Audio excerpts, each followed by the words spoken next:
মানুষের শরীরের বিভিন্ন অঙ্গ দ্বারা ভিন্ন ভিন্ন প্রকারের কাজ করা হয়, আর সেই জন্য মানুষ নিজের শরীরের যত্ন করে, তার খেয়াল রাখে, নিজের শরীরকে সুস্থ রাখে, স্বচ্ছ রাখে, বস্ত্র পরিধান করে, আর কোথাও আঘাত লাগলে ক্ষতস্থান ঢেকে ফেলে।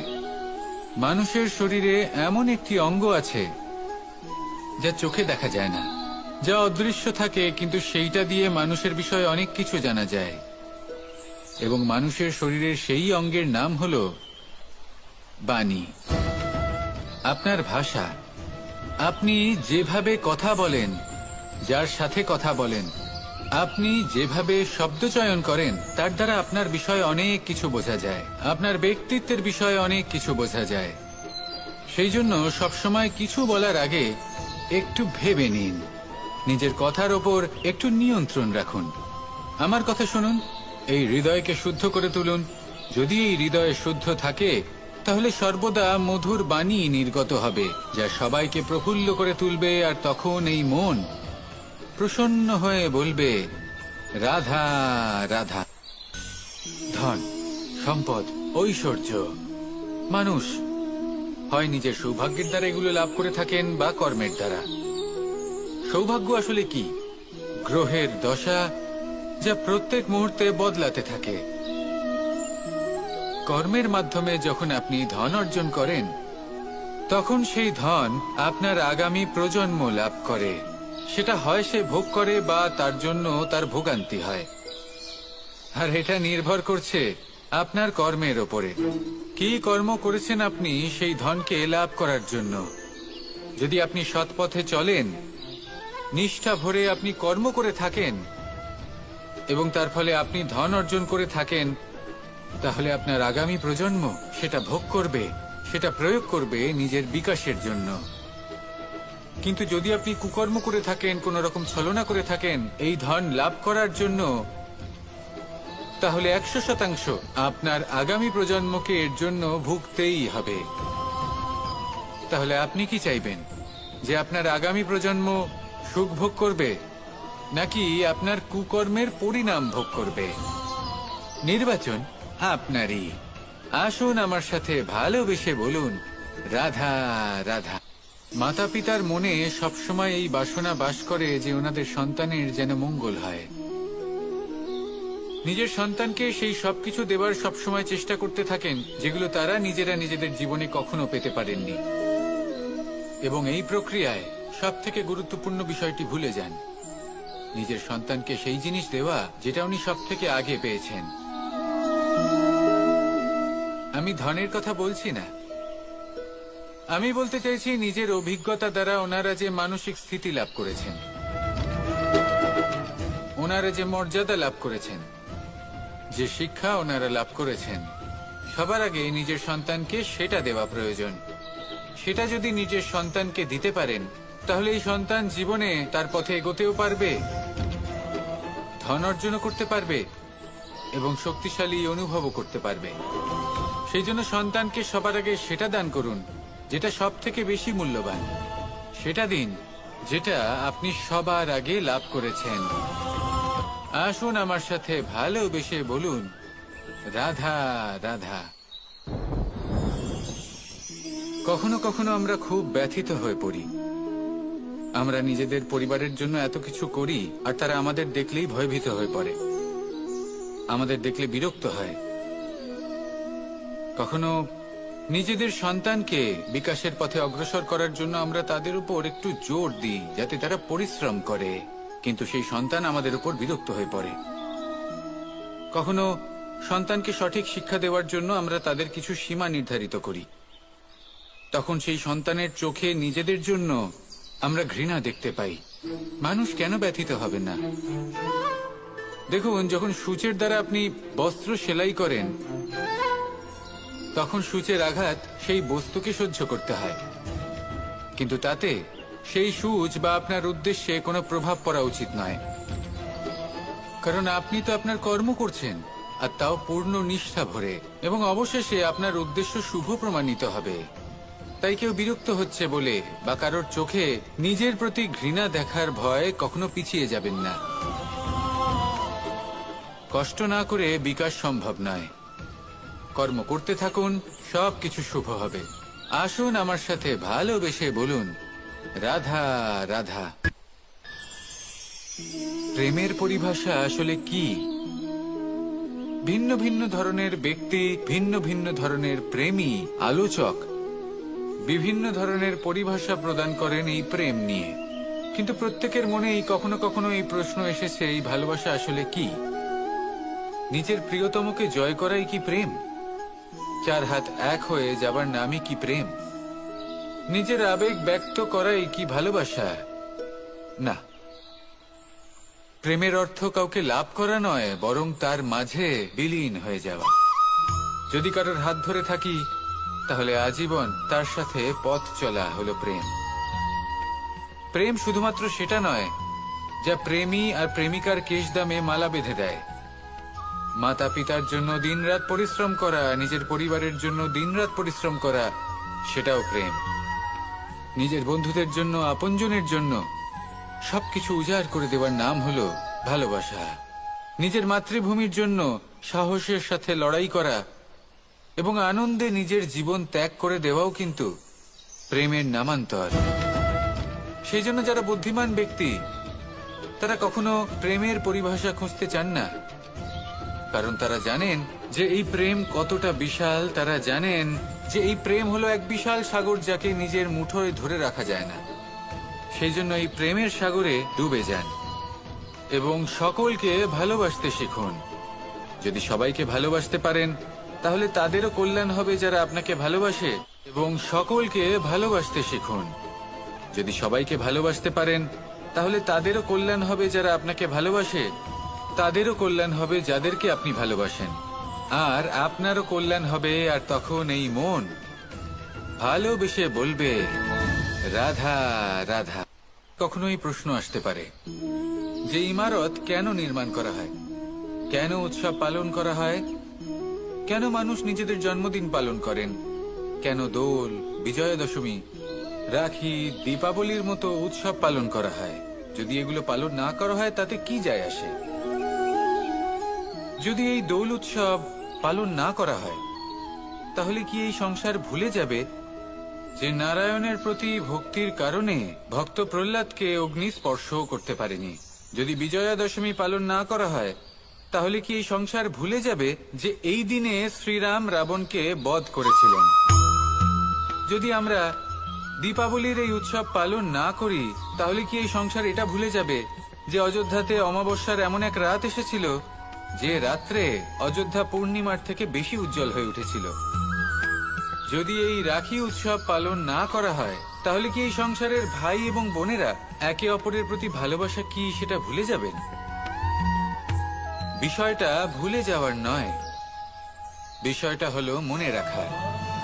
যখন জীবনে আমরা কোনো একটা স্থানে পৌঁছই, উপলব্ধিগুলোর উৎসব পালন করি, যাতে সেই মুহূর্তে আমরা সকলের মধ্যে আনন্দ ছড়াই এবং মানুষ সেই মুহূর্তটা মনে রাখেন।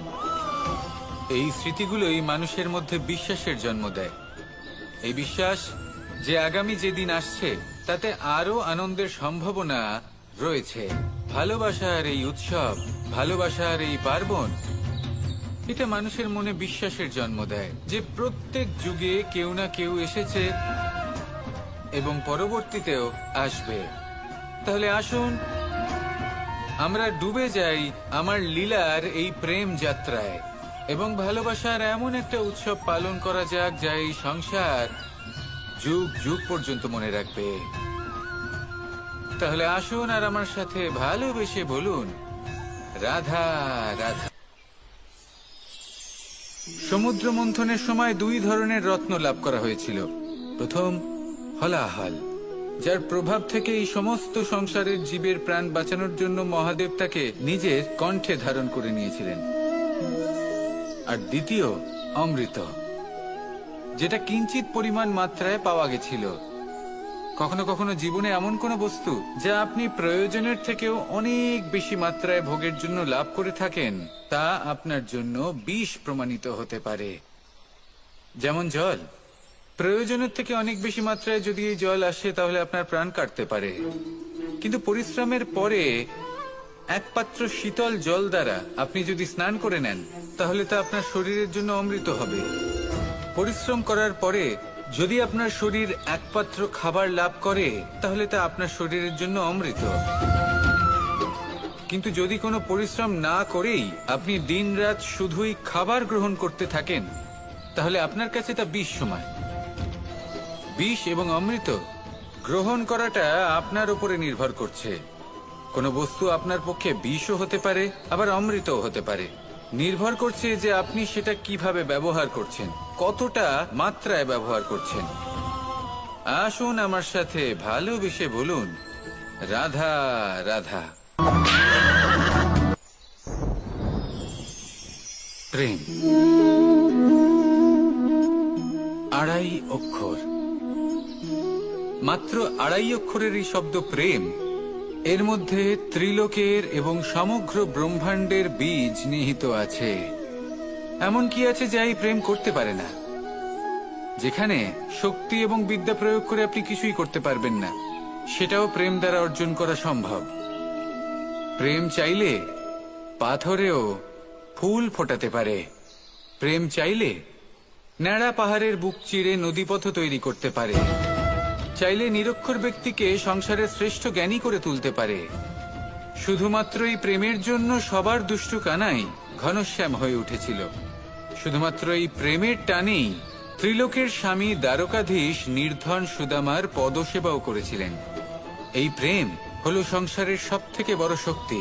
এই সংসারের আধার হলো প্রেম। এমন কিচ্ছু নেই যা এই প্রেমের পক্ষে সম্ভব নয়। যেখানে বিদ্যা এবং শক্তি সাহায্য করতে পারে না, সেখানে এই প্রেম আপনাকে জয়ী করে দিতে পারে। তাহলে আসুন আর আমার সাথে ভালোবেসে বলুন, রাধা রাধা। তার কাছে সেই সুযোগ আছে যে কারোর জীবনে প্রকাশের কিরণ আনতে পারছেন, কাউকে সঠিক পথ দেখাতে পারছেন, কারোর সহযোগিতা করতে পারছেন, এই পুণ্য অর্জন করতে পারছেন। কারোর থেকে কোনো আশা রাখার দরকার নেই। যার আপনাকে যতটা প্রয়োজন তাকে ততটাই সাহায্য করুন, ততটাই সবাইকে প্রেম বিতরণ করুন। আর এই প্রেমের ভাব নিয়েই আমার সাথে বলুন, রাধা রাধা।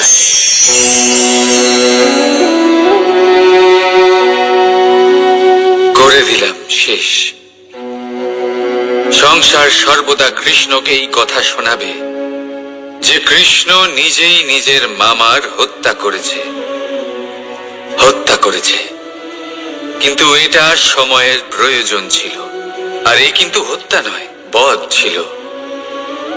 আর ব্যক্তি নিজের বধ নিজেই ডেকে আনে। এই সংসারে এগিয়ে চলা অতি আবশ্যক, কিন্তু কোথায় নিজেকে থামাতে হবে সেটা জানা তার চেয়েও বেশি আবশ্যক। আর যে এটা বুঝতে পারে না তার অন্ত সুনিশ্চিত। যে ব্যক্তি নিজের ভুল বুঝতে পারে তার মুক্তি লাভ হয়, আর যে স্বীকারও করতে পারে না তার বধ সুনিশ্চিত। মথুরার রাজা কংস, তার বধ এই জন্য হয়নি কারণ সে আমায় হত্যা করার প্রয়াস করেছে, আমার মাতা পিতা বা আমার দাদুকে বন্দী করেছে। ওর বধ এই জন্য হয়েছে যে ওর ঘৃণা প্রেমের সীমায় আসা সত্ত্বেও থামেনি। কংস মামা এটা কখনো বোঝেনি যে নিজেকে কখন থামাতে হবে। আর যা কিছু সে করেছে, যত পাপ সে করেছে, তা নিয়ে কখনো মন্থনও করেনি। অনেকবার বোঝানোর পরেও সব সময় প্রেমের থেকে মুখ ফিরিয়েছে। আর কি করলো?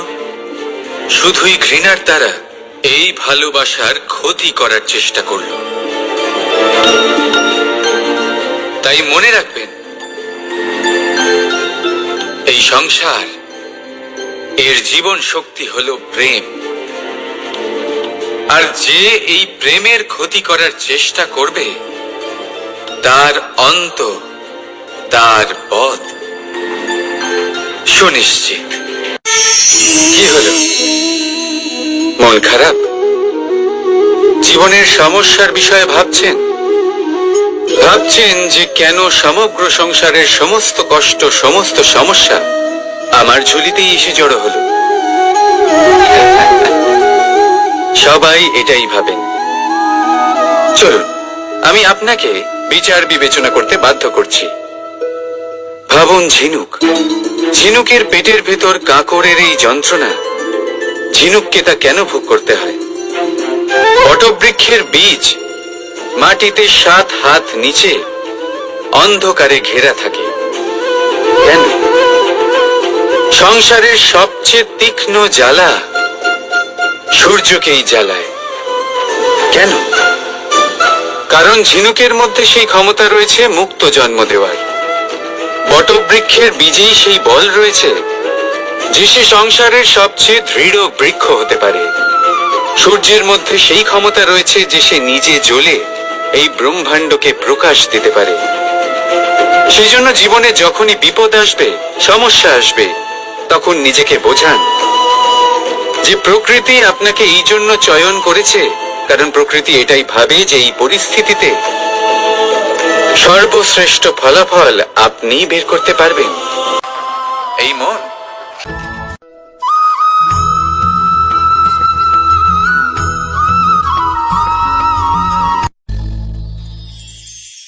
শিশিরের বিন্দু পাতার ওপর পড়ে আর তার গায়ে লেগে থাকে। পাতা তাকে শুষে নিতে পারে না, আর শেষ পর্যন্ত সে ঝরে পড়ে যায়। অন্যদিকে রয়েছে মেঘ এবং চাতক। এদের মধ্যে অনেক দূরত্ব থাকে। মেঘ থাকে আকাশে আর চাতক থাকে ধরিত্রীতে। কিন্তু যখন এই মেঘ থেকে বৃষ্টি ঝরে পড়ে, এই চাতক কিন্তু সেই জলই পান করে, নয়তো সে তৃষ্ণার্ত থেকে যায়। এবার অন্যদিকে দেখলাম শিশির বিন্দু আর পাতার এই সম্পর্ক।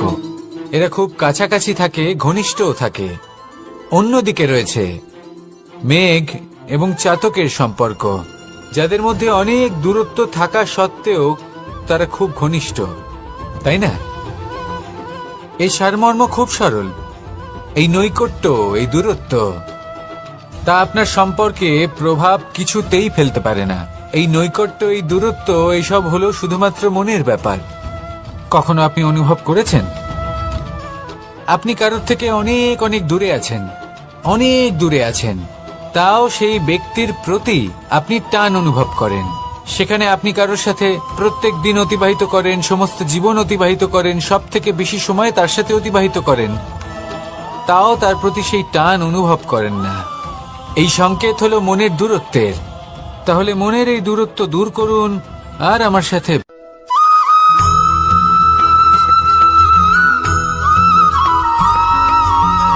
এই সংসারে কোনো বস্তু হোক বা ব্যক্তি হোক, তার একার গুরুত্ব কিন্তু খুব বেশি নয়। একটা উদাহরণ হিসেবে বৃষ্টির ফোঁটাকে ভেবে দেখুন। যদি একটি বৃষ্টির ফোঁটা হয় তাহলে তার খুব বেশি গুরুত্ব থাকে না, কিন্তু যখন সহস্র বৃষ্টির ফোঁটা মেঘের মধ্যে দিয়ে ঝরে পড়ে, তখন সেটা বর্ষার রূপ ধারণ করে। সেই বর্ষা যা এই প্রকৃতিকে শান্ত করে। সেইভাবেই পাথরের ছোট টুকরো, তার খুব বেশি গুরুত্ব থাকে না, কিন্তু যখন অসংখ্য পাথরের টুকরো একত্রিত হয় তখন তা পর্বতের আকার ধারণ করে। সেইভাবেই কিছু মানুষ যখন একত্রিত হন তখন তৈরি হয় পরিবার। কিছু পরিবার যখন একত্রিত হয় তখন তৈরি হয় সমাজ। যখন অনেক সংখ্যক সমাজ একত্রিত হয় তখন তৈরি হয় রাজ্য।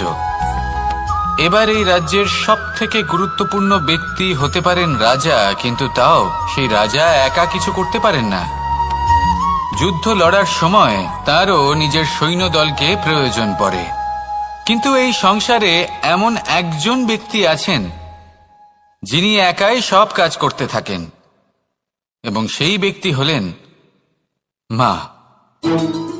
আমাদের জীবনে একজন পিতার ভূমিকা কিন্তু নিঃসন্দেহে অমূল্য, কিন্তু আমাদের সকলের জীবনে যে ভূমিকা একজন মায়ের তা অন্য কারোর থাকে না। একজন মা একাই সন্তানকে বড় করতে পারেন, সংস্কারী করে তুলতে পারেন, তার জন্য পরিশ্রম করেন। আর এত কিছু কাজ করার পরেও তার কাজের জন্য তিনি প্রশংসা অবশ্য পান না।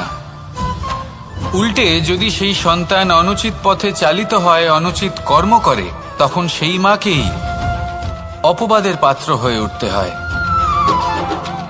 আমাদের জীবনে মায়ের যোগদান কতটা সেটা বুঝুন। আপনাকে বড় করে তোলার জন্য উনি কতটা পরিশ্রম করেছেন সেটা বুঝুন। আজ থেকে, এখন থেকে, এই মুহূর্ত থেকে মাকে সম্মান করতে শিখুন। যখন সময় পাবেন, যখন সুযোগ হবে, তখন তার প্রশংসা করুন। ওনারও ভালো লাগবে। আর মায়ের এই মমতার জন্য, তার এই ভূমিকার জন্য আসুন সবাই মিলে আমরা তাকে প্রণাম করি আর সকলে মিলে ভালোবেসে বলি, রাধা রাধা।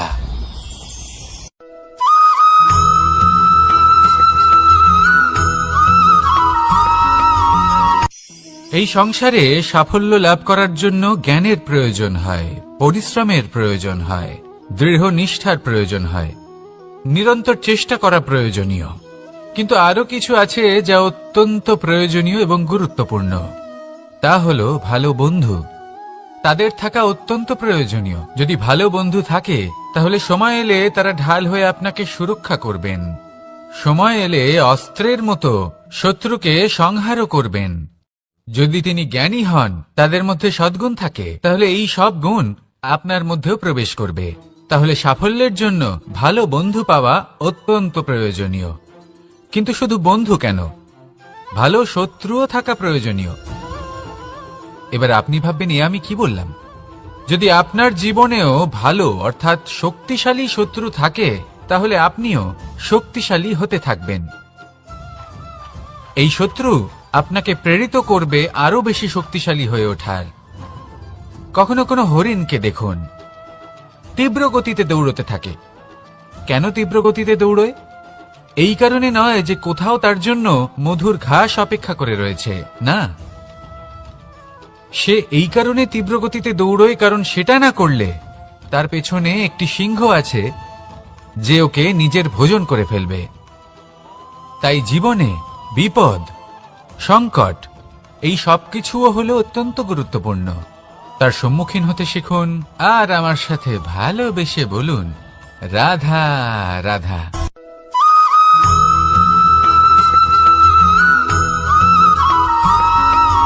মানুষ জন্মগ্রহণ করে, তার সাথে ভয়েরও জন্ম হয়। ছোটবেলা থেকেই আমাদের মনে কোনো না কোনো প্রকারের ভয় থেকেই যায়। কেউ এই বিষয়ে ভয় পায় যে তার কোনো বস্তু তার থেকে দূরে চলে যাবে। কেউ এই বিষয়ে ভয় পায় যে আমি নিজেকে হারিয়ে ফেলব। কেউ এই ভেবে ভয় পায় যে আমার প্রিয়জনেরা তারা যেন আমার থেকে দূরে না চলে যায়। কেউ এই ভেবে ভয় পায় যে আমরা যেন পথ না হারিয়ে ফেলি, আদি ইত্যাদি। কিন্তু সত্যি কথা বলতে, ভেবে দেখুন এই ভয় বাস্তবে কি? শুধুই একটা মনস্থিতি, আর কিছুই নয়। যা কিছু আপনি জীবনে পেয়েছেন তা একদিন আপনাকে হারাতে হবে। এই জীবন হলো আপনারই, কিন্তু তাও একদিন সমাপ্ত হবে। তাই ভয় পেয়ে কি লাভ? এই ভয় শুধু আপনাকে জীবন যাপন করা থেকে বাধা দিচ্ছে, আর কিচ্ছু নয়। পথ হারিয়ে ফেললেই বুঝতে পারবেন যে নতুন পথ কিভাবে বানাতে হয়। কিছু মানুষকে জীবন থেকে হারালে তবেই আপনি বুঝবেন যে আপনার আপনজনকে। এই ভয়ের কারণে ভীত হয়ে থাকবেন না। এই তারা নক্ষত্র অন্ধকারের অভাবে গুরুত্ব হারায়। শিবকেও মহাদেব হওয়ার জন্য বিষ পান করতে হয়েছিল। প্রত্যেক পরিস্থিতি, প্রত্যেক সাফল্য আপনার পরীক্ষা নেবে। তাতে উত্তীর্ণ হওয়া হলো আপনার কর্ম। যখনই আপনি ভয় পাবেন বা সংকটের সম্মুখীন হবেন, তখন সাহসের সাথে তার সম্মুখীন হন। মনে রাখবেন, যে সম্মুখীন হতে জানে, সাফল্য তার সাথে সবসময় থাকে। আসুন আর আমার সাথে ভালোবেসে বলুন, রাধা রাধা।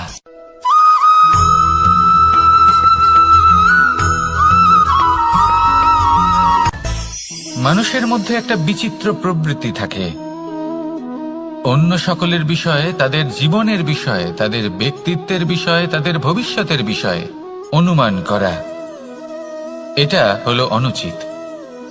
কারোর অতীতকালকে দেখে লোকে ভবিষ্যৎ বলে দিতে পারেন। বর্তমানকে দেখে ভবিষ্যতের বিষয়ে অনুমান করে ফেলেন। উদাহরণ দিতে হলে বলবো, কোনো দাসকে দেখুন, ওকে দেখে লোকে বলে যে ওর ভবিষ্যৎ সেটাই হতে পারে, অনুমান করে ফেলেন। আর এই রাজাকে দেখুন, উনি তো কত সুখী হবেন। উনি তো জগতের সব থেকে অধিক সুখী মানুষ। কত সুখ সুবিধা আছে ওনার কাছে, ধারণা করে ফেলেন। তবে সত্য তো এটাই যে কারোর ব্যক্তিত্বের বিষয়ে, তাদের ভবিষ্যতের বিষয়ে আপনি পূর্ণ সত্য কখনোই বলতে পারবেন না, শুধু অনুমান করতে পারবেন। আর এই অনুমান করে সত্যি কোনো লাভ হয় না, কারণ এই কাল সেটা হলো অত্যন্ত শক্তিশালী। কালো থেকে কালোতর কয়লাকেও হিরেতে পরিণত করতে পারে। অনেক বড় বড় রাজাকেও বিদূষক বানিয়ে ফেলতে পারে এক মুহূর্তেই। তাহলে আপনি অনুমান করে কি লাভ? কি পেলেন অনুমান করে? সেই জন্য কারোর বিষয়ে কোনো অনুমান করবেন না, তার ভবিষ্যতের বিষয়ে অনুমান করতে যাবেন না, কারোর বিষয়ে কোনো ধারণা করে নেবেন না। কিছু করতে হলে ভালোবাসুন, সবার মধ্যে ভালোবাসা ছড়ান, সবার মধ্যে ধন্যাত্মক ভাব ছড়ান। এই মন প্রসন্ন হয়ে বলবে রাধা রাধা।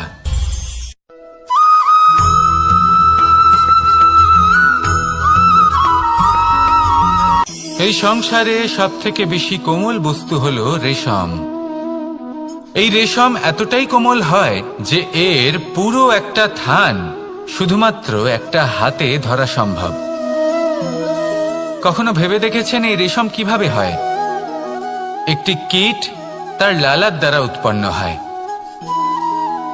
এই কীট সেই রেশমকে পাক দিতে থাকে, পাক দিতেই থাকে, আর আস্তে আস্তে তার মধ্যেই জড়িয়ে পড়ে। শেষে ওর এই সুন্দর অমূল্য সৃষ্টি রেশমের এই সুতো, তার নির্মাণ কার্য পূর্ণ হয়, কিন্তু তাতেই ও নিজে বন্দী হয়ে যায়। নিজেরই মায়াজালের এই বন্দী গৃহে নিজেই ফেঁসে যায়। এবার এই সুতোকে ব্যবহারযোগ্য করে তোলার জন্য এই কীটগুলিকে এই কবচের সাথেই ফুটন্ত জলে ফেলে দেওয়া হয়। এই সংসারে যদি আমাদের স্বপ্ন এই সংসারের দুঃখ হরণ করার জন্য, এই সংসারে সুখ বিতরণ করার জন্য হয়, তবেই আমাদের প্রগতি সম্ভব। যদি আমাদের এই স্বপ্ন শুধুই আমাদের এবং আমাদের স্বার্থ সিদ্ধির জন্য হয়, তাহলে এই স্বপ্ন আমাদের অন্ধ করে দেবে, আমাদের অন্ধকারের পথে নিয়ে যাবে, আর আমরাও সেই কীটের মতো হয়ে যাব। নিজেদেরই মায়াজালে আমরা নিজেই ফেঁসে যাব, আর শেষে আমরা যদি কিছু লাভ করি তা হবে একাকিত্ব, অন্ধকারময় মৃত্যু। তাই স্বপ্ন অবশ্যই দেখুন, কিন্তু এমন ভাবে স্বপ্ন দেখবেন না যে তার এই বন্দিগৃহে আপনি নিজেই ফেঁসে গেলেন। স্বপ্ন দেখুন পরোপকারে।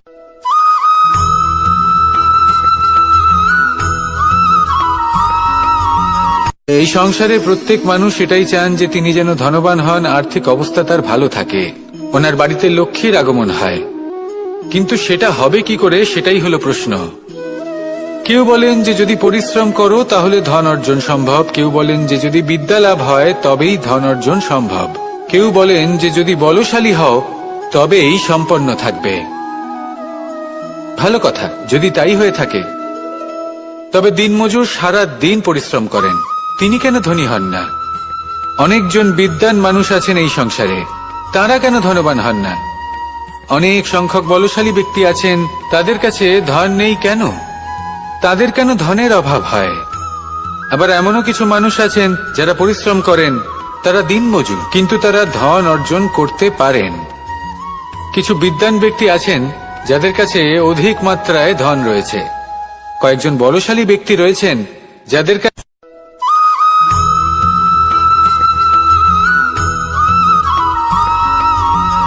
পিতা আর পুত্রের সম্পর্ক অত্যন্ত মধুর হয়ে থাকে। পিতা স্বপ্ন দেখেন, তাকে পূর্ণ করার সকল সম্ভাব্য চেষ্টা করেন, কিন্তু তাও অনেক সময় ওনার স্বপ্ন অপূর্ণ থেকে যায়। তখন পিতা ভাবেন যে স্বপ্ন উনি পূর্ণ করতে পারেননি, ওনার সন্তান তা অবশ্যই পূরণ করবে। যে স্থানে উনি কখনো পৌঁছতে পারেননি, সেই স্থানে ওনার পুত্র অবশ্যই পৌঁছবে। পিতা নিজের সন্তানের ভবিষ্যৎ নিয়ে সেই স্বপ্ন দেখেন, আর যখন সেই সন্তান সামনে এগোতে থাকে তখন তার দুঃখ হয় না, বরং গর্ব হয়। ওনার ভালো লাগে এটা দেখে যে ওনার সন্তান অনেক উন্নতি করছে। কিন্তু যখন সন্তান নিজের অভিভাবকের শক্তি দেখে, তার যশ দেখে হিংসা করতে থাকে, সমস্যা সেইখানেই শুরু হয়। সেই জন্য সকল সন্তানকে এটা মনে রাখতে হবে, দেখুন, পুত্র হবার সুবাদে, এক সন্তান হবার সুবাদে এটা হলো আপনার অধিকার যে আপনি আপনার পিতার থেকে বেশি উন্নতি করবেন। আপনার পিতাও এটাই চান, কিন্তু সুস্থভাবে এটা করুন। একটা রেখা টেনে নিন যাতে আপনি তাতে এগোতে পারেন আর আপনার পিতার তাতে গর্ববোধ হয়, আর সেই বিষয়ে দুঃখ না হয় যে আমার সন্তান আমাকেই ছোট করার চেষ্টা করছে। ইতিহাস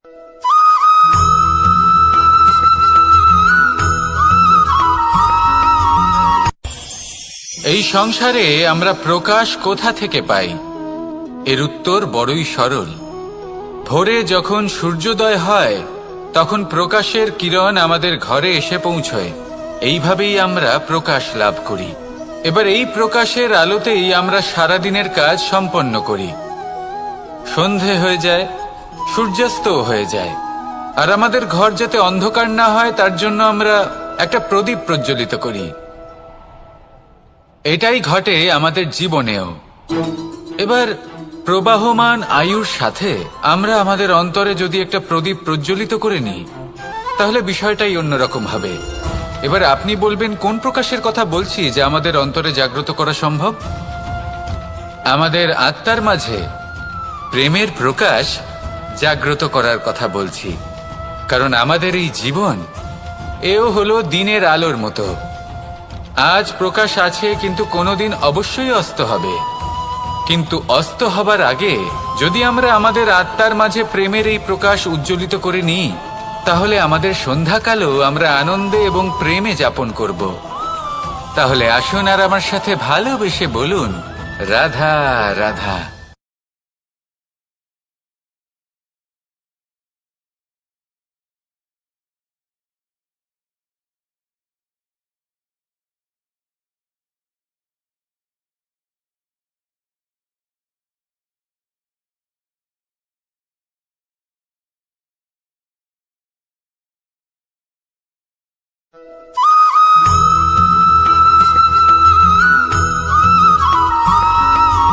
আমাদের শরীর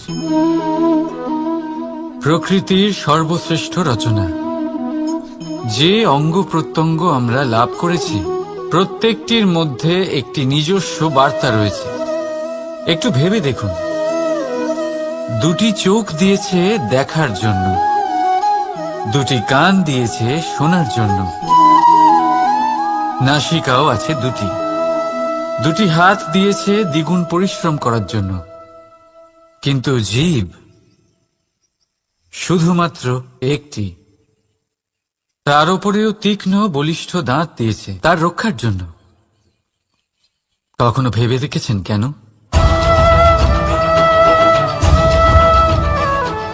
কারণ শব্দ আর শব্দের প্রয়োগ মানুষের সবচেয়ে বড় অস্ত্র, যার প্রয়োগ যত ভেবেচিন্তে করা যায় মানুষ তার জীবনে ততটাই উপরে উঠতে পারে।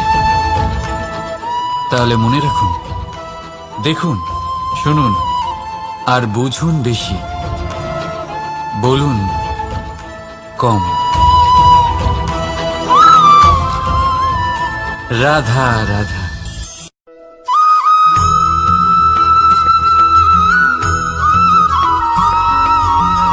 যখন আমরা কোনো বনে প্রবেশ করি তখন এই সবুজ ঘাস দেখে, এই কোমল ঘাস দেখে আমাদের মন প্রফুল্ল হয়ে ওঠে। ভিন্ন ভিন্ন প্রজাতির ফুল, ভিন্ন ভিন্ন রঙের ফুল দেখে এই মন আনন্দে ভরে ওঠে। এখানে শিশুরা আনন্দ লাভ করে, বড়রা ভোজন গ্রহণ করেন, কথাবার্তা বলেন, হাঁটাহাঁটি করে বেড়ান। এবার ভেবে দেখুন, যখন এই উপবনের নির্মাণ হয়েছিল সেই সময় যদি এই মাটিকে সঠিকভাবে খনন না করা হতো, যদি তাতে সঠিকভাবে বীজ রোপণ না করা হতো, যদি কোনো সংঘর্ষ না হতো, পরিশ্রম না করা হতো, যদি চলতে চলতে পায়ে কাঁটা না বিঁধে যেত, তাহলে এই সুন্দর বন দেখে আমরা কি এই আনন্দ লাভ করতে পারতাম? কখনোই নয়। ধরুন কোনো নদীর তটে সুন্দর একটি বন আছে, সেই বনের আনন্দ লাভ করতে গেলে আপনাকে সেই নদী পার করতেই হবে। যদি সুখের নদীর কাছে পৌঁছতে চান তাহলে তটে যে কাঁটা রয়েছে সেগুলোর সাথে সংঘর্ষ করতেই হবে। এই সংসারে যদি আপনি সুখ লাভ করতে চান তাহলে সুখ লাভের এই যাত্রা শুরু করতে হবে সংঘর্ষ দ্বারা। তাহলে সংঘর্ষকে স্বাগত জানান, এর পেছনেই সুখ রয়েছে যা আপনার জন্য অপেক্ষা করছে। এবার হাসুন আর আমার সাথে ভালোবেসে বলুন, রাধা।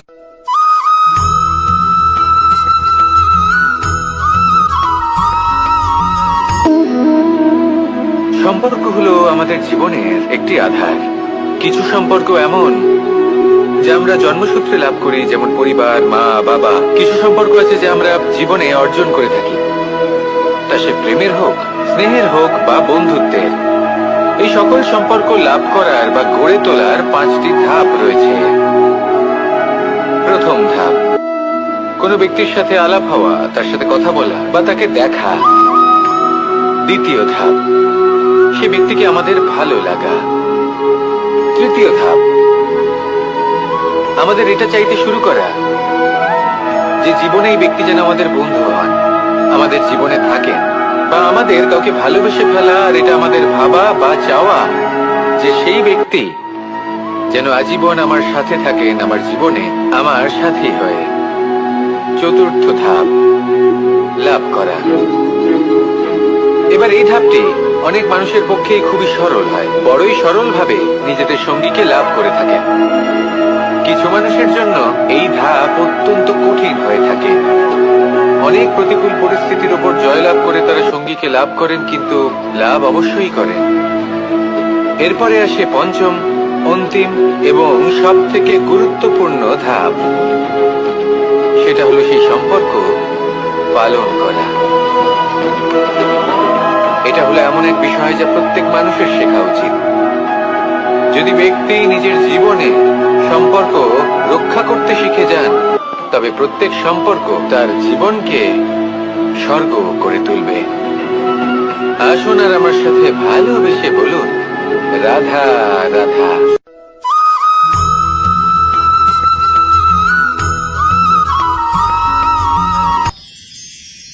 মানুষ তার জীবনে দুই ধরনের পরিস্থিতিকে খুব ভয় পায়। এক, কোনো কারণবশত কারোর সামনে নত হওয়া। দুই, কোনো কারণে নিজের চরিত্র থেকে, নিজের মূল্যবোধ থেকে বিচ্যুত হওয়া। এবার কেন হয় এরকম যে কথায় কথায় কারোর সামনে নত হতে হয়? কেন বারংবার নিজের চরিত্র থেকে চ্যুত হতে হয়? এরকম কেন হয়? এটা তখনই হয় যখন আমাদের শিক্ষা এবং মূল্যবোধের অভাব থাকে। যদি মানুষের মধ্যে প্রকৃত শিক্ষা থাকে তাহলে এই সংসারে কোনো সময় এবং কারোর সামনেই নত হওয়ার কোনো প্রয়োজন নেই। যদি মানুষের মধ্যে মূল্যবোধ থাকে তাহলে তাকে নিজের মূল্যবোধ বা চরিত্র থেকে বিচ্যুত হতে হয় না, তা সে যাই হয়ে যাক না কেন। কোনো বালককে যদি জন্ম থেকেই সুশিক্ষার অধিকারী করা হয়, শিক্ষিত করা হয়, মূল্যবোধের অধিকারী করা হয়, তবে সে এই সংসারে এমন কর্ম করবে যাতে সে নিজেকে, নিজের পরিবারকে, সমগ্র সমাজকে গর্বিত করতে পারে। শিক্ষা লাভ করুন, মূল্যবোধ লাভ করুন এবং আমার সাথে ভালোবেসে বলুন, রাধা রাধা।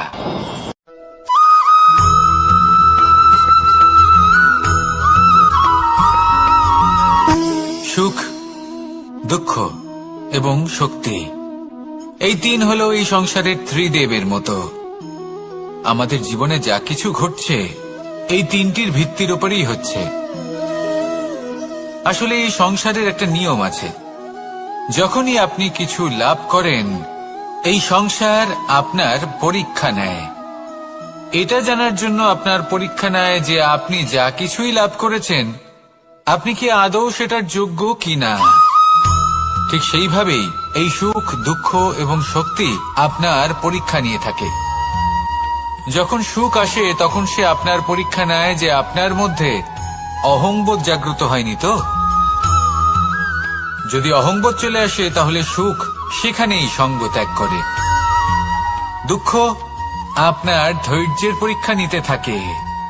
আর যদি আপনার মধ্যে ধৈর্য না থাকে তাহলে এটা আপনাকে আরো বেশি দুঃখের গভীর অন্ধকারে ঠেলে দেবে। সেখানে শক্তি পরীক্ষা নেয় আপনার বিনম্রতার। যদি আপনি বিনম্র না হন তাহলে হয় এই শক্তি আপনার সঙ্গ ত্যাগ করবে, নয় এই শক্তি বিনম্রতার অভাবে আপনার পতনের কারণ হতে পারে। এই সংসারে যে কোনো ব্যক্তি যিনি এই পরীক্ষায় উত্তীর্ণ হয়ে থাকেন, এই জীবনে তিনি সাফল্য লাভ করেন। আসুন আমার সাথে ভালোবেসে বলুন, রাধা রাধা।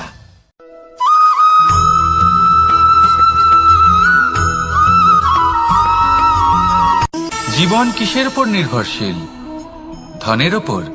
বৈভবের অনুভব যদি আপনি করতে চান তাহলে তা পাবেন শুধু একতার দ্বারা, সংগঠনের দ্বারা। যদি আপনাকে উদাহরণ দিই, নিজের এই হাতটাকে দেখুন, 5টা আঙুল রয়েছে।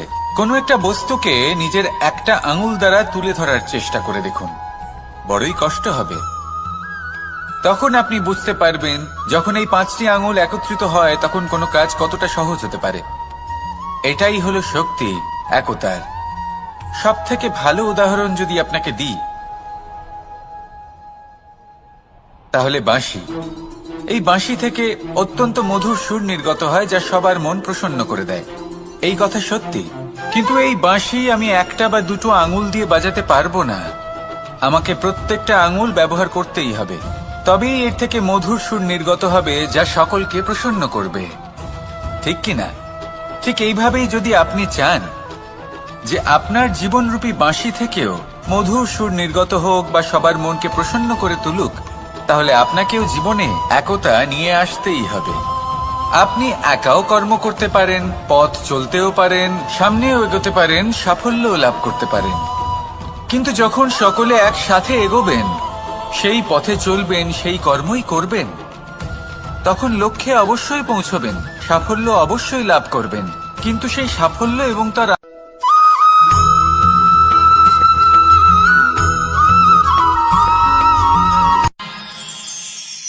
আমরা সবাই সূর্যকে সম্মান কেন করি? কারণ আমরা জানি যে সন্ধেবেলা যখন সূর্যাস্ত হবে তখন শুধুমাত্র অন্ধকার বাকি থাকবে। ঠিক কিছুটা এরকমই হয় আমাদের মাতা পিতাও, যিনি আমাদের জন্ম দেন, আমাদের ভরণ পোষণ করেন, আমাদের বড় করেন, আমাদের প্রেম প্রদান করেন। কখনো কখনো তাদের মুখ থেকে কটু কথা নিঃসৃত হয়, আমাদের দুঃখ হয়, কিন্তু তখন আমাদের এটা বোঝা উচিত এগুলি নিঃসৃত হচ্ছে আমাদেরই মঙ্গলের জন্য। যেমন সূর্যদেব, উনিও উত্তাপ দিয়ে থাকেন আমাদেরই মঙ্গলের জন্য, যাতে ফসল পাকতে পারে, যাতে জল বাষ্প হয়ে মেঘ হতে পারে, বৃষ্টি হতে পারে, আর এই সংসারে নিরন্তর জলের প্রবাহ থাকে। আমাদের মাতা পিতা, তাদের কঠোর আচরণ, তাদের কঠোর অনুশাসনের পেছনে লুকিয়ে থাকে ওনাদের ভালোবাসা। আমাদের তা বুঝতে হবে, সসম্মানে ওনাদের গ্রহণ করতে হবে। কারণ ঠিক সূর্যাস্তের পরে যেমন চতুর্দিক অন্ধকারচ্ছন্ন হয়ে যায়, তেমনি আমাদের জীবন থেকে যখন আমাদের মাতা পিতা চলে যায় তখন আমাদের জীবনেও শুধু এবং শুধুমাত্র অন্ধকারই ছেয়ে থাকে। সেই জন্য নিজের মাতা পিতাকে সম্মান করুন, ওনাদের ভালোবাসা প্রদান করুন। এই মন আর এই জীবন প্রসন্ন হয়ে বলবে, রাধা রাধা।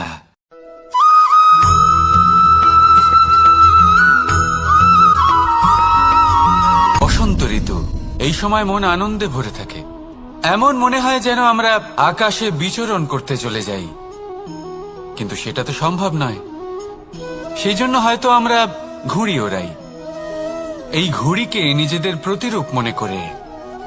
এবার অনেক মানুষ আছেন যারা ঘুড়ি ওড়ান, কিন্তু এই কর্মের সারমর্ম কি সেটা কজন বুঝতে পারেন? আপনি এটা মনে করুন যে আপনি হলেন সেই ঘুড়ি, আর এই সুতো যিনি ধরে রয়েছেন তিনি হলেন পরমাত্মা। আর এই সুতো যেখান থেকে শুরু হয় সেই লাটাই হলো আমাদের কর্মচক্র। এবার আপনি নিজেই অনুমান করুন যে এই উড়ান কার ওপর নির্ভরশীল? পরমাত্মার ওপর আর আপনার কর্মের ওপর।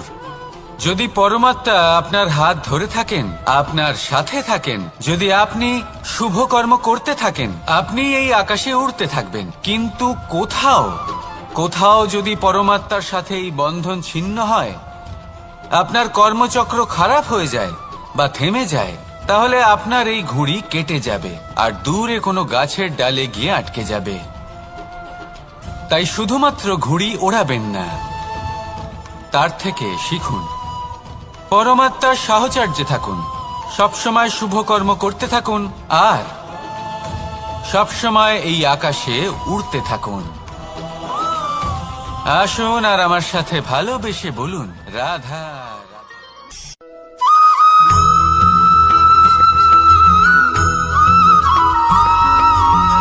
এবার অনেক সময় মানুষের মনে এরকম প্রশ্ন আসে যে এই সংসারে সবথেকে বড় বিপদ কি? কেউ বলে ধর্ম সংকট, আবার কেউ বলে প্রাণের উপর আসা সংকট। প্রত্যেক মানুষের জীবনে বিভিন্ন সংকট আসে, আর এই সমস্ত সংকট অত্যন্ত বিচিত্র হতে পারে। এই সমস্ত সংসার হলো সংকট দ্বারা পরিপূর্ণ। ঠিক আছে, আপনাকে একটা উদাহরণ দিই। একজন ধনী ব্যক্তি, এবার ওনার জীবনে সংকট কি হতে পারে? সংকট এটাই যে কেউ তার সম্পত্তি চুরি না করে নেয়, আমরা বুঝতে পারছি। এবার একজন চোর, তার জীবনে সংকট কি হতে পারে? যে চুরি করার সময় সে যদি তার একটা কাশি চাপতে না পারে, তাহলে সে ধরা পড়ে যেতে পারে, ঠিক কিনা? আবার অনেক সময় এমনও হয় যে যার জন্য আমি সংকট, সেও আমার কাছে সংকট। যেমন এই পরিস্থিতিতে দেখুন, সংকট হলো সংকট, এ তো জীবনে থাকবে, কিন্তু এর সম্মুখীন কিভাবে হওয়া যায়? খুব সরল। সব এটার ওপর নির্ভর করে, মনের ওপর। এই মনকে নিয়ন্ত্রণ করলে সব ঠিক থাকবে। এবার যদি ধনী ব্যক্তি মনকে নিয়ন্ত্রণ করে ফেলেন, নিজের অর্থের ব্যবহার শুভ কাজের জন্য, সমাজের সেবার জন্য বিকাশ করতে করেন, ওই অর্থকে একত্রিত করে না রাখেন, তাহলে চুরির সমস্যা, এই সংকট সেখানেই কেটে যাবে। এবার যদি কথা বলি সেই চোরের, তাহলে চোর যদি নিজের মনকে সংযত করে নেয়, যদি নিজের কর্মকে নিয়ন্ত্রণ করতে পারে, তাহলে এমন কোনো স্বর নেই যা ওকে ধরা পড়তে বাধ্য করবে। সেই জন্য জীবনে সংকট যতই আসুক, যত বড়ই সংকট আসুক না কেন, কবচ হলো একটাই, আর এই কবচের নাম হলো আত্মনিয়ন্ত্রণ। নিজের মনকে নিয়ন্ত্রণে রাখতে শিখুন। এটা নিজের জীবনে প্রয়োগ করে তো দেখুন। যদি আপনি করতে পারেন, তবে আপনি দেখবেন যে সংকট তো জীবনে আসা যাওয়া করে, কিন্তু সেই সংকটগুলির সম্মুখীন আপনি এইভাবে করতে পারবেন। তাহলে সেটাই করুন, আর আমার সাথে ভালোবেসে বলুন, রাধা রাধা।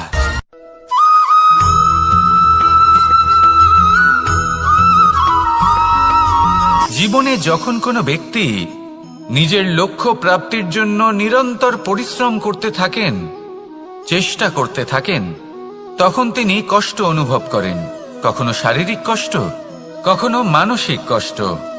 এবার উনি এটা ভাবতে থাকেন যে আমি কি উচিত করছি নাকি অনুচিত করছি। কারণ অন্যদিকে এমন একজন ব্যক্তিও আছেন যিনি একদমই পরিশ্রম, চেষ্টা করছেন না।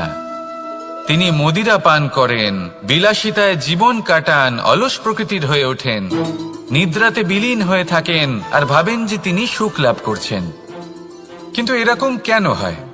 কারণ যখন আমরা সৎ পথে থাকি, উচিত পথে চলি, লক্ষ্য প্রাপ্ত করার জন্য চেষ্টা করতে থাকি, তখন আমাদের ভেতরে থাকা নেতিবাচক শক্তি এবং পাপ এই দেহকে ত্যাগ করে দেয়। আর এই অনুভূতিটাই আমাদের দুঃখের অনুভূতি দেয়, কষ্ট দেয়। এবার সেখানে যদি আমরা কুপথে চলি, অনুচিত পথে চলতে থাকি, তাহলে আমাদের ভেতরে থাকা পুণ্য এবং ধনাত্মক শক্তি আমাদের দেহ ত্যাগ করে দেয়। আর এই অনুভূতির কারণেই আমরা সুখ অনুভব করি। কিন্তু কখনো ভাববেন যে এই সুখ বেশি সময় পর্যন্ত থাকে না। সেই জন্য সবসময় মনে রাখবেন, যদি আপনি জানেন যে এটাই আপনার লক্ষ্য, এটাই উচিত পথ, শুভ পথ, তাতে নিরন্তরভাবে এগিয়ে যেতে চেষ্টা করতে থাকুন। এই কষ্ট আপনাকে সুখের পরাকাষ্ঠায় কখন পৌঁছে দেবে তা আপনি জানতেই পারবেন না। আসুন আমার সাথে ভালোবেসে বলুন, রাধা রাধা।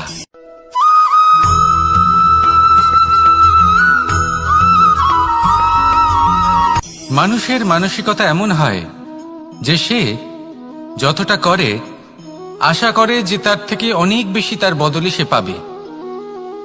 দেখুন, সবকিছুই আপনার ভাবনা চিন্তার উপর নির্ভর করছে। আপনি যদি ফলের বিষয়ে ভেবে কর্ম করতে থাকেন তাহলে সেটা অনুচিত। জীবনের আসল আনন্দ হলো নিজের কর্ম করতে থাকা, ফলের চিন্তা করা উচিত নয়। যদি আপনি এরকম ভাবেন যে আমি এতটা করছি, আমার এতটা পাওয়া উচিত, সেই ভাবনা অনুচিত।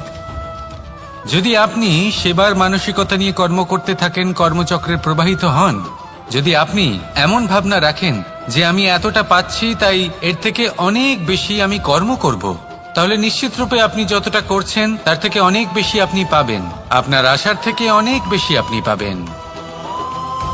শুধু জীবনে অনেক বেশি কাজ করতে থাকুন, ফলের চিন্তা করবেন না। আর মনে রাখবেন, এই ভাবনাই সব থেকে বড় বীজ। কর্মের উপর বিশ্বাস রাখুন, জীবনে যা যা আপনি চান সবই সুখময় হবে। আসুন আর আমার সাথে ভালোবেসে বলুন, রাধা রাধা।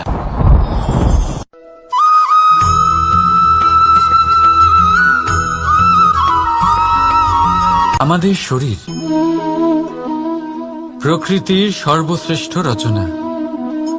যে অঙ্গ প্রত্যঙ্গ আমরা লাভ করেছি প্রত্যেকটির মধ্যে একটি নিজস্ব বার্তা রয়েছে।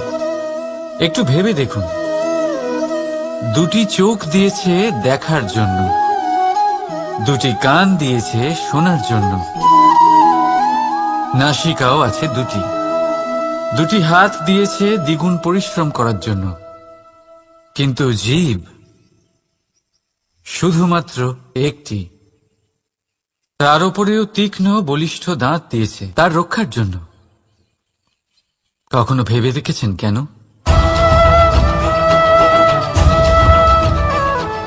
কারণ শব্দ আর শব্দের প্রয়োগ মানুষের সবচেয়ে বড় অস্ত্র, যার প্রয়োগ যত ভেবেচিন্তে করা যায় মানুষ তার জীবনে ততটাই উপরে উঠতে পারে। তাহলে মনে রাখুন, দেখুন, শুনুন আর বুঝুন বেশি, বলুন কম। রাধা রাধা।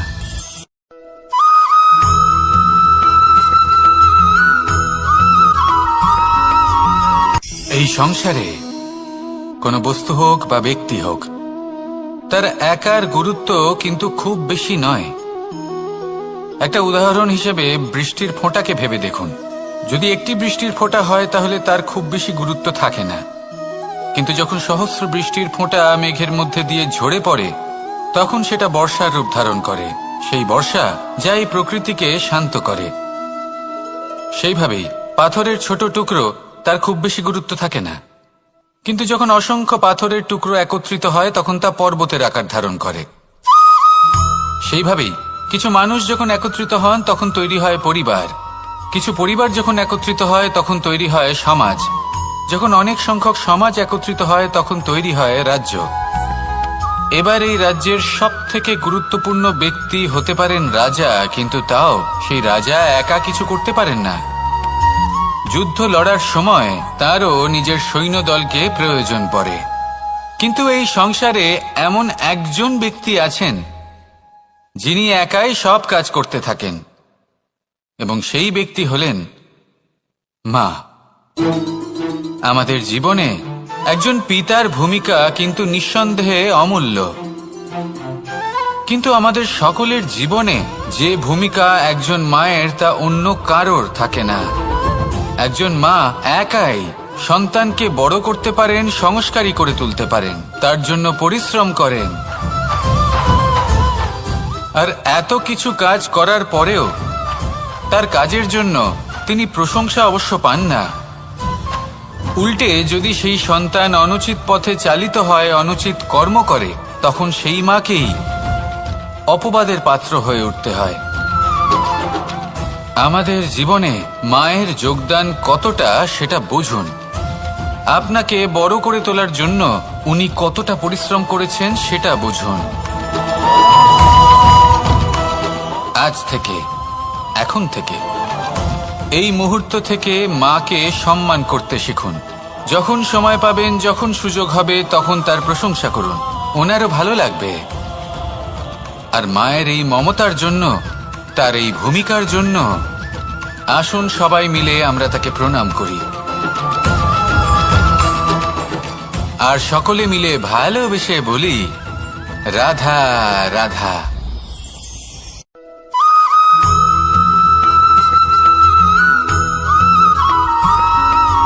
ফিরে আসছিলেন এবং তাদের ফেরার পথে হঠাৎ করে কোথাও থেকে একটি বাছুর চলে এলো। এই দুই বোন ভয়ভীত হয়ে গেলেন, আর তাদের হাত থেকে সেই আটা পড়ে গেল, মাটিতে মিশে গেল। এবার এই পুরো ঘটনাক্রমে যদি কারোর বিন্দুমাত্র লাভ হয়ে থাকে, বিন্দুমাত্র আনন্দ পেয়ে থাকে, তাহলে সে কে? সেই ছোট বোন, যিনি মাঝে মাঝেই গমের দানা তুলছিলেন এবং খাচ্ছিলেন।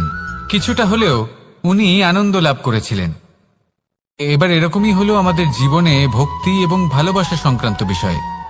মানুষ নিজের জীবনের দৈনিক কাজে এতটাই ব্যস্ত হয়ে পড়েন, প্রত্যেকদিন শুধু কাজ কাজ কাজ কাজ করতে থাকেন, আর তাতে ভক্তি এবং ভালোবাসার জন্য সময় বার করতেই পারেন না। দেখুন, জীবনে ভক্তি আর প্রেমের এই যে ছোট ছোট মুহূর্ত আছে, এগুলো যদি আপনি যাপন করতে পারেন, তাহলে তাতেই আপনি তৃপ্তি লাভ করবেন। বাকি সবই আপনার ব্যর্থ বলেই মনে হবে। জীবনে যখনই আপনি কোনো কাজ করবেন, ঈশ্বরের প্রতি সমর্পিত হয়ে সেই কাজ করুন। আর যখনই সময় পাবেন, তাহলে সেই সময় নিজের আপনজনদের দিন। যাদের আপনি ভালোবাসেন তাদের প্রতি যত্নবান হন, তাদের শুভাকাঙ্ক্ষী হন। এই প্রেম আর ভক্তির ছোট ছোট মুহূর্তগুলো আপনার জীবনকে চরিতার্থ করে তুলবে। আসুন আমার সাথে ভালোবেসে বলুন, রাধা রাধা।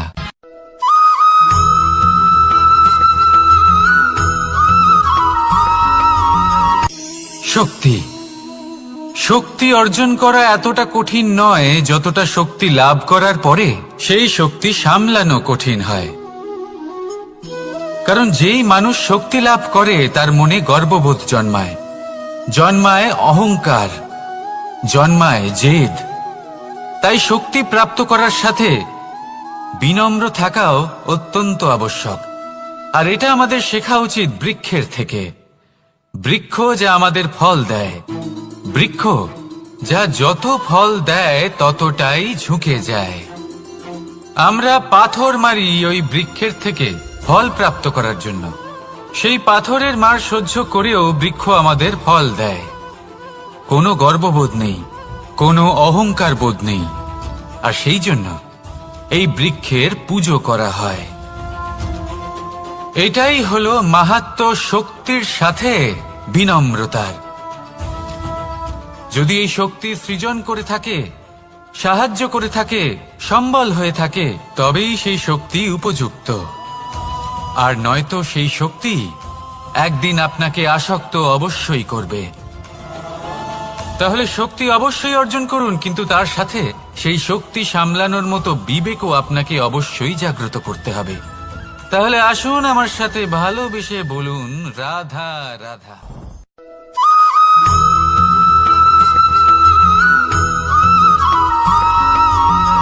যখন আমরা কোনো বনে প্রবেশ করি, তখন এই সবুজ ঘাস দেখে, এই কোমল ঘাস দেখে আমাদের মন প্রফুল্ল হয়ে ওঠে।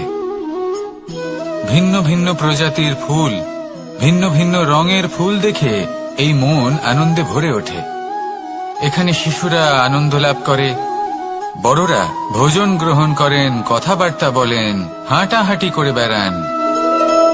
এবার ভেবে দেখুন, যখন এই উপবনের নির্মাণ হয়েছিল, সেই সময় যদি এই মাটিকে সঠিকভাবে খনন না করা হতো, যদি তাতে সঠিকভাবে বীজ রোপণ না করা হতো, যদি কোনো সংঘর্ষ না হতো, পরিশ্রম না করা হতো, যদি চলতে চলতে পায়ে কাঁটা না বিঁধে যেত, তাহলে এই সুন্দর বন দেখে আমরা কি এই আনন্দ লাভ করতে পারতাম?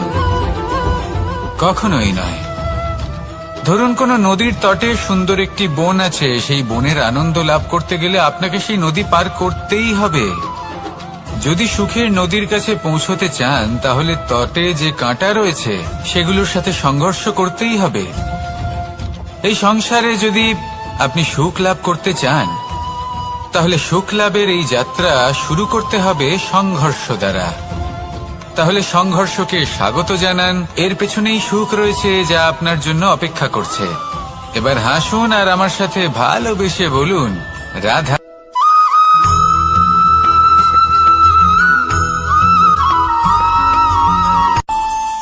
আমাদের মনে যখন কোনো প্রশ্ন ওঠে, কোনো দ্বন্দ্ব জাগে, তখন আমরা যাই আমাদের গুরুর কাছে, আমাদের আরাধ্যের কাছে গিয়ে জিজ্ঞেস করি। এইভাবেই একদিন আমি পৌঁছলাম আমার আরাধ্যের কাছে, আমার মহাদেবের কাছে, আর ওনাকে প্রশ্ন করলাম যে মহাদেব, জীবনে আনন্দ পাওয়ার, উৎসব পালনের, প্রেম ভাগ করে নেবার, জীবনকে উপভোগ করে নেওয়ার সর্বশ্রেষ্ঠ সময় কোনটা? মহাদেব হাসলেন আর উনি বললেন, জীবনে উৎসব পালনের সবথেকে শ্রেষ্ঠ দিন হল মৃত্যুর ঠিক আগের দিনটা। প্রেম ভাগ করে নেওয়ার সবথেকে শ্রেষ্ঠ মুহূর্ত হল মৃত্যুর ঠিক আগের মুহূর্ত।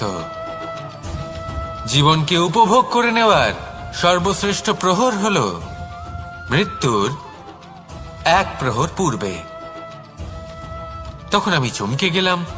আমি বললাম, কিন্তু মহাদেব, মৃত্যু তো অনিশ্চিত, আমরা জানিও না কবে আমাদের মৃত্যু হবে।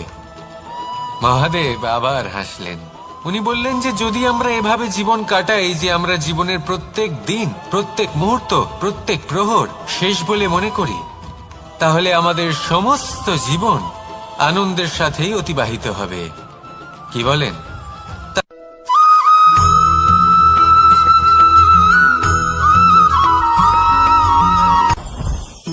জীবনে কিছু শেখা অত্যন্ত গুরুত্বপূর্ণ।